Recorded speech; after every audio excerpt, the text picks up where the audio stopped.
böylesine büyük bir coşku, böylesine büyük bir barış, kardeşlik, bayram, düğün havasıyla bir araya gelen bütün kardeşlerim, hepinizi yürekten selamlıyor. Her birinize ayrı ayrı hoş geldiniz. Bu meydanı dolduran binlere selam olsun, şeref verdiniz diyor. Sağ olun, var olun değerli kardeşlerim.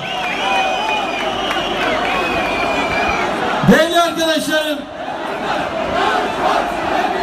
dün Batman, bugün Mardin, bir kez daha tarih yazmanın, tarihe not düşmenin onuruyla, şerefiyle meydanları dolduruyor.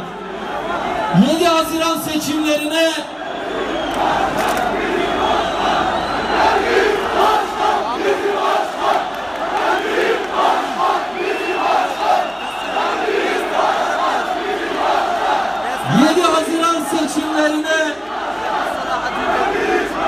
her zamankinden daha heyecanla hazırlanıyoruz.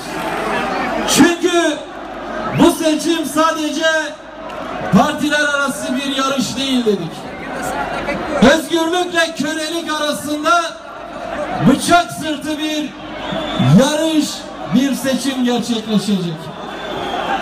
Sadece Türkiye için, sadece ülkemiz için de değil, bütün Orta Doğu'yu etkileyecek, bütün Orta Doğu'da domino